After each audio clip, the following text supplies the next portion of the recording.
कहानी है रामपुर के नंदू की। नंदू अपने खानदान के साथ रामपुर में रहता था। वैसे तो नंदू लकड़हारे का काम किया करता था, लेकिन उसका ख्वाब था कि वो ट्रेन का टीसी बने। आजकल मेरा कारोबार इतना बढ़ गया है कि मुझे पढ़ाई करने का वक्त ही नहीं मिल पा रहा है। अरे क्या नंदू भाई, मुझे तुमसे एक लकड़ी का बड़ा सा कबाड़ बनवाना है।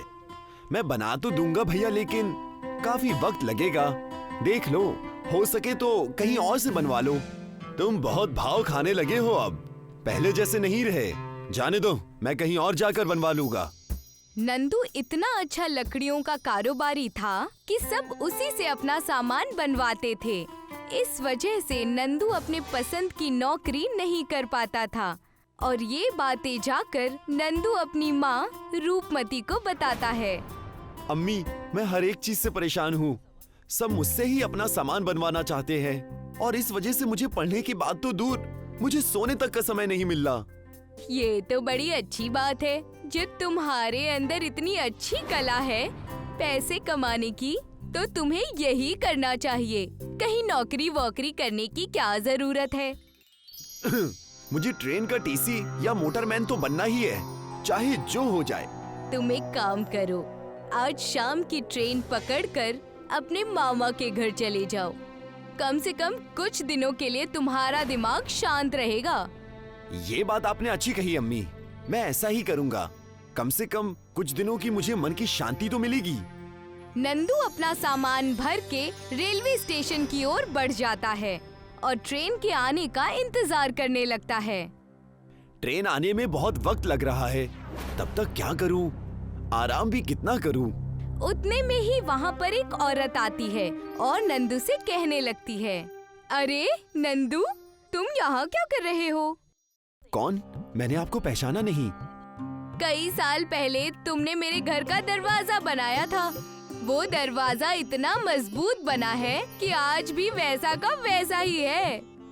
जी शुक्रिया, लेकिन आप कहीं बाहर घूमने जा रही हैं, क्या बात है?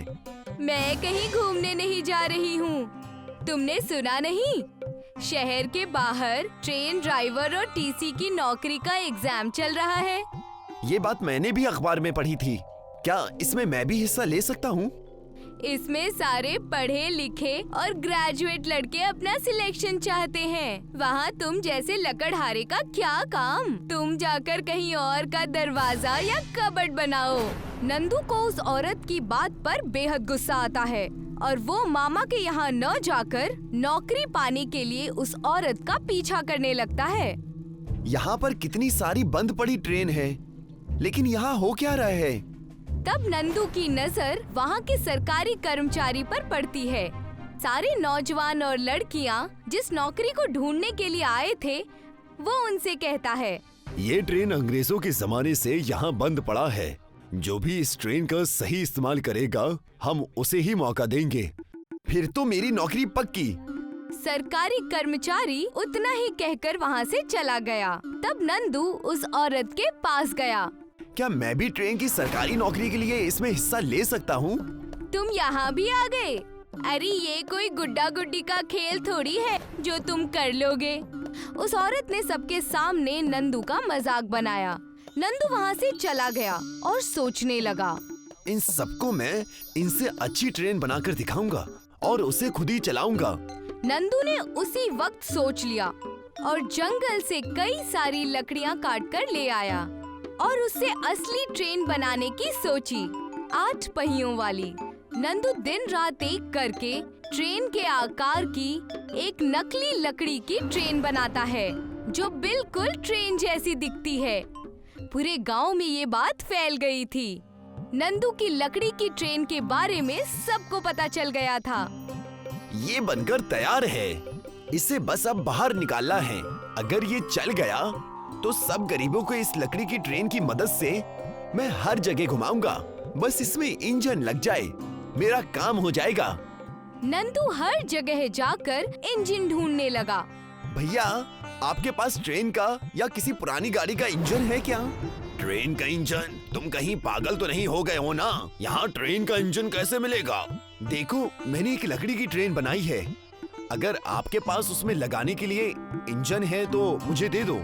लकड़ी की ट्रेन? हाँ हाँ, मैंने भी सुना है कि एक पागल लकड़ी की ट्रेन बना रहा है। वो तुम ही हो क्या?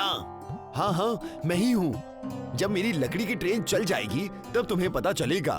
देखो, मेरे पास तो इंजन नहीं है, लेकिन वहाँ पास में कई सारे तालाब है जहाँ तुम्हें कई सारी गाड़ियों का इंजन मिल जाएगा।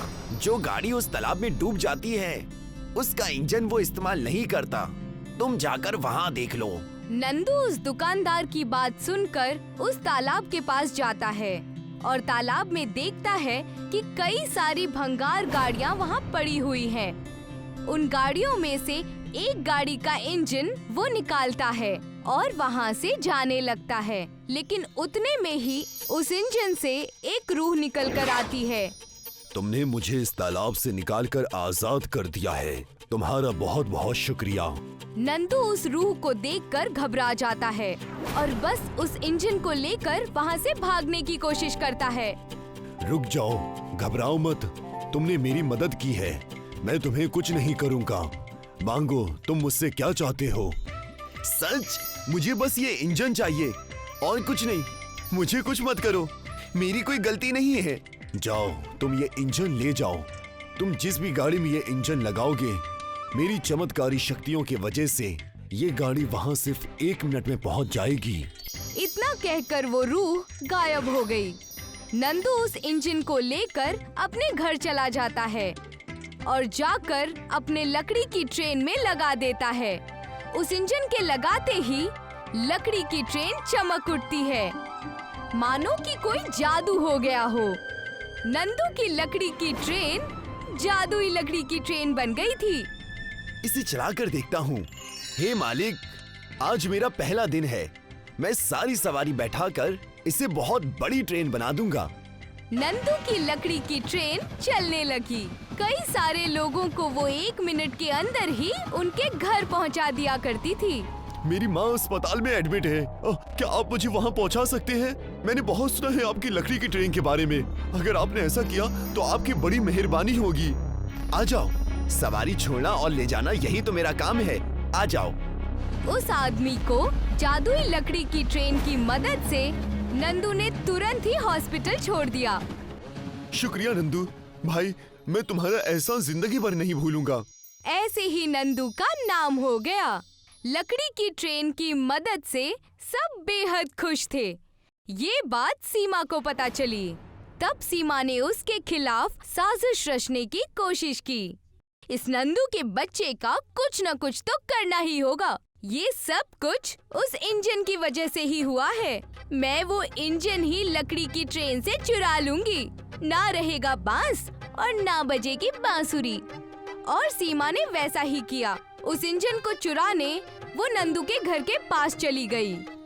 वहाँ जाकर उसने देखा कि लकड़ी की ट्रेन खड़ी है और वो जैसे ही लकड़ी के ट्रेन के करीब उस इंजन को चुराने पहुंची, इंजन को छूते ही इंजन में से करंट निकलने लगा और करंट जोर से सीमा को लगा।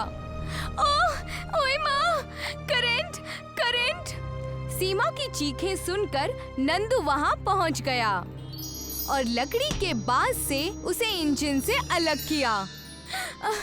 धन्यवाद नंदू, तुमने मेरी जान बचाई। तुम यहाँ इंजन चोरी करने आई थी? ये बहुत गलत बात है। मुझसे बहुत बड़ी गलती हो गई, मुझे माफ कर दो।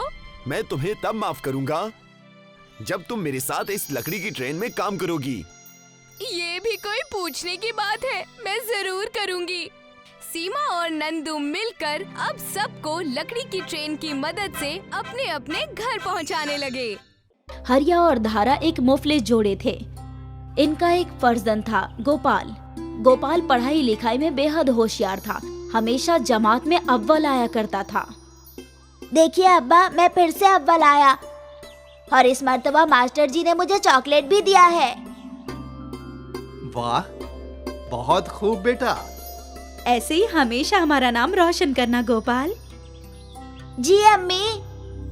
सभी बेहद खुश थे। अब मुझे दूसरे गांव के बड़े स्कूल में जाना होगा। वो जो बगल वाले गांव में है वहाँ? हाँ हाँ, वहीं। वो तो बहुत दूर है। तुम कैसे जाओगे इतनी दूर? अम्मी, मैं चला जाऊंगा। मेरे कई और दोस्त भी उसी स्कूल में जाने वाले हैं। उनके साथ मैं भी चला जाऊंगा। ये तो बहुत अच्छी बात है। तुम्हारे साथ तुम्हारे दोस्त भी होंगे। बस बरसात में तकलीफ होगी। 5 किलोमीटर भीग कर जाना होगा। भीगोगे क्यों? हम तुम्हारे लिए छाता ले लेंगे। अम्मा, हमारे पास खाने को भी पैसे नहीं है, छाता कहाँ से लाएंगे? बेटा, अभी बारिश आने में 1 माह है। 1 माह में हम इतने पैसे तो जमा कर ही लेंगे कि हम तुम्हारे लिए एक छाता खरीद सकें। हकीकत में अब्बा? हाँ बेटा, तुम फिक्र मत करो, तुम बस अपनी तालीम पे तवज्जो दो। हरिया एक बांस की टोकरी बनाने वाला कारीगर था। वो जंगलों से बांस की लकड़ियां तोड़कर लाता था और फिर उनसे टोकरियां बनाया करता था। इन टोकरियों को फरोख्त करने के लिए वो दूर दूर के बाजारों में जाया करता था। टोकरी ले लो, टोकरी। 30 रुपये, 40 रुपये, 50 रुपये। वो वाली कितने की है? जी 50 रुपये की। अरे बाप रे, ये तो बहुत ज्यादा है। वो टोकरी 30 रुपए में देनी हो तो दो। कम से कम 35 रुपये तो दे दीजिए बहन। नहीं नहीं, 30 रुपए में ही दो। ठीक है, ले लीजिए। हर ग्राहक हरिया से मोल भाव करता था और इसी वजह से हरिया की कमाई बेहद कम थी। ये तो बहुत कम है। इनमें से गोपाल के लिए छाता के पैसे कहाँ से बचाऊं? कोई बात नहीं, तुम इससे राशन ले आओ।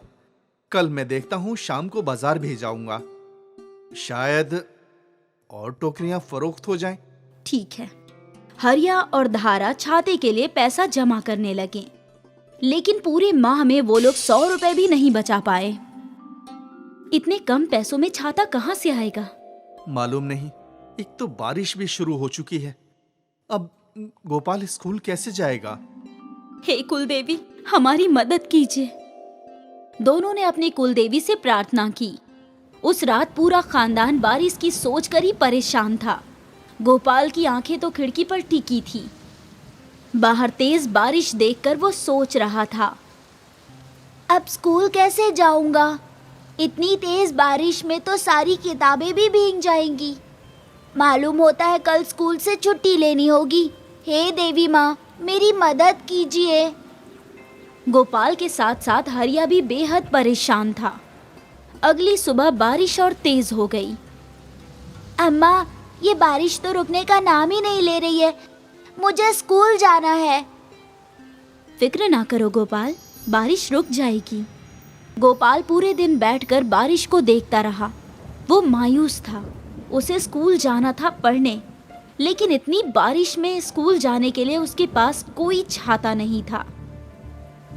अब्बा मुश्किल से इतना कमाते हैं कि हमारा पेट भर सके। अगर मैं उनसे छाते की जिद करूंगा तो वो बेचारे कहाँ से लाएंगे? कोई फर्क नहीं पड़ेगा अगर मैं कुछ रोज स्कूल ना जाऊं तो। हरिया गोपाल को मायूस देख रहा था। सुबह से रात हुई और सभी लोग सो गए। अगले दिन भी यही हाल था। बारिश होती रही और गोपाल स्कूल नहीं जा पाया। अब वो और भी ज्यादा मायूस हो गया था। हे देवी, मेरी प्रार्थना सुन लो। बारिश रोक दो, मुझे स्कूल जाना है। गोपाल की ये प्रार्थना सुनकर हरिया भी बेहद मायूस हो गया। कैसा बाप हूं मैं, अपने बेटे की एक भी ख्वाहिश पूरी नहीं कर सका। मुझे तो डूब मरना चाहिए।